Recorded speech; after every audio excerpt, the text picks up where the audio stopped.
Good afternoon to Dr. Tan. We are Group 2 and today we are going to talk about the 2020 Beirut Explosion. This is the contents of our presentation today. So first, I would like to introduce the summary of this event.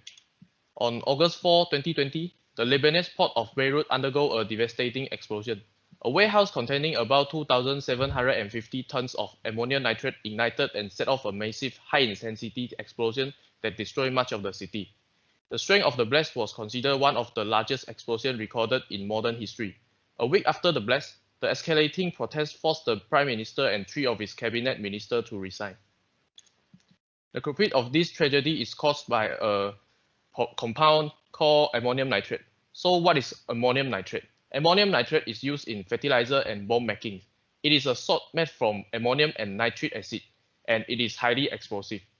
It is relatively stable under most conditions and is inexpensive to manufacture. However, ammonium nitrate is potentially lethal. The compound is considered an oxidizer. It can increase the burning of fuels by increasing the oxygen that's available to those fuels. To start the reaction, ammonium nitrate must come into contact with an open flame or other ignition sources. In the Beirut incident, that is firework.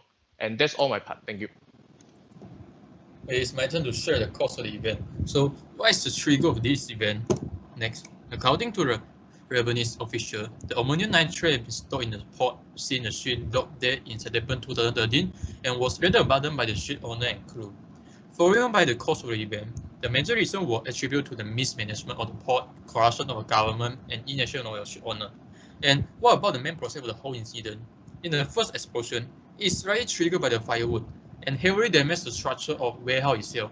And in the second explosion, more powerful explosions were felt as far away as northern Israel and Cyprus. As a result of this incident, 220 people were confirmed dead and over 6,500 people were injured. In terms of explosion damage, houses were damaged and as many as 300,000 people were left homeless. Grain silos were largely destroyed, exacerbating the food shortage caused by the COVID-19 pandemic. Thank you. Now I want to share my part, disaster preparedness. Next. Government can coordination of variety of sectors to carry out such as evaluation of the risk and ensure all resources are ready.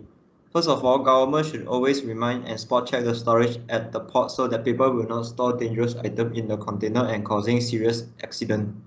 Next, resources are very important to help the victims to survive of the aftermath. For example, dry food, clothing, and clean water for any emergency. Other than that, medical preparedness and mass casualty management are important as the purpose of helping victims and casualties after a disaster by developing and building of medical team for trauma and physio-social care, so that victims will not have catastrophic traumatic sequelae. Thank you.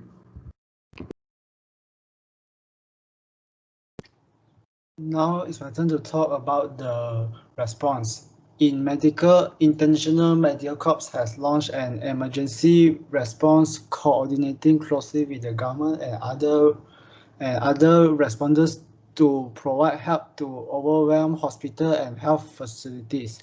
The teams continue to mobilize urgently needed supplies and staff. They deploy mobile medical units to provide care to affected communities and continue to provide mental health and gender-based violence prevention and treatment service to those affected by this explosion. Next is search and rescue. International rescue workers and aid have begun arriving to Beirut, joining local teams combine the rubble for signs of life after a huge explosion on Tuesday destroyed Lebanon's capital. From Australia to Indonesia to the EU, Russia and the US government mobilized to send aids ranging from dogs to a mobile hospital to help a country already with the worst economic crisis in its modern history. Next. Thank you. I would like to introduce the recovery. Next. The first is temporary housing. Since more than 30,000 people affected in the explosion, so the government needs to prepare temporary housing for the victims as their temporary shelter. The second is infrastructure.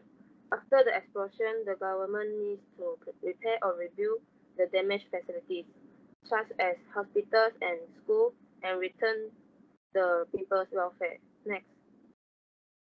For medical, the Lebanon government must prepare enough beds and medical resources to deal with the victims of this tragedy. The last is economy, which as claims processing and grants. The victims that injured or unfortunate death in the explosion can apply to the government for compensation or grant to cover their own or family's daily expenses. That's all my part. Thank you. Thank you, and I will talk about the mitigation phase. Firstly, keep chemicals away from crowded area.